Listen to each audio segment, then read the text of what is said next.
Welcome back to prime time debate. Veerasekhar గారు, గత 4 దశాబ్దాల నుండి కాపులకు ఎక్కడ ఏ ఇంజస్టిస్ జరిగినా కానీ వాయిస్ రేజ్ చేసేటటువంటి మనస్తత్వం ఉన్నటువంటి వ్యక్తి ముద్దగడ పద్మనాభం గారు. ఇప్పుడు ఆయన నడిపినటువంటి ఉద్యమానికి ఆయన సక్సెషనర్స్గా ఎవరుండే ఛాన్సెస్ ఉన్నాయి?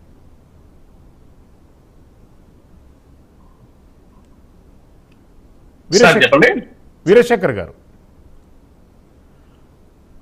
ముద్రగడ గారు గత 4 దశాబ్దాల నుండి ఉద్యమ ధోరణితోనే ఆయన ఉద్యమాలను నడిపారు. ఇప్పుడు ఆయన లేని లోటును ఆయన సెకండ్ జనరేషన్స్ ఎవరు పూర్తిస్తారు?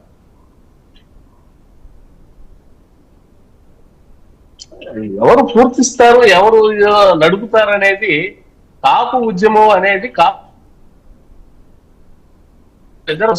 ఒక ఉద్యమం నడపడం అనేది జరిగిందనేది మనం చెప్పుకోవచ్చు.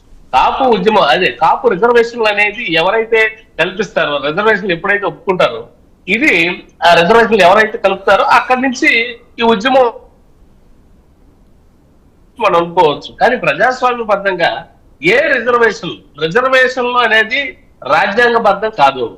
ఎస్సీ ఎస్టీ రిజర్వేషన్లు కానీ, కాపు రిజర్వేషన్లు కానీ, మిగిలిన ఏ రిజర్వేషన్లు కానీ రాజ్యాంగబద్ధం కాదు. పన్నులు కట్టే ప్రతి ఒక్క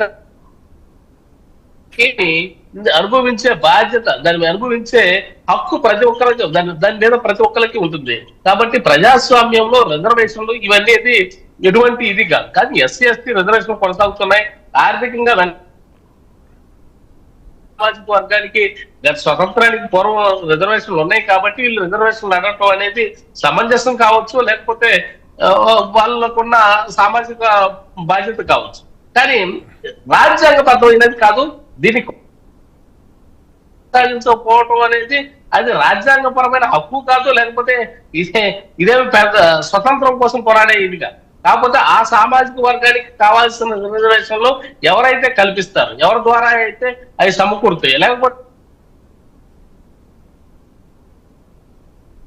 సామాజిక భద్రత, ఉద్యోగ కల్పన, విద్య, వైద్యం అనేది సరిగ్గా అందుతుందో అప్పుడు ఈ అవసరం ఉండకపోవచ్చు అని చెప్పి అనుకోవచ్చు.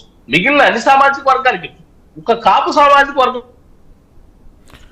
వీరశేఖర్ గారు, మీ నెట్వర్క్ కనెక్షన్ కరెక్ట్ గా లేదు. Kindly cross check your network connection. సామాజిక భద్రత అనేది అవసరం అని చెప్పి మనం అనుకోవచ్చు. వీరశేఖర్ గారు, మీ వాయిస్ క్లారిటీగా రావడం లేదు. కొద్దిగా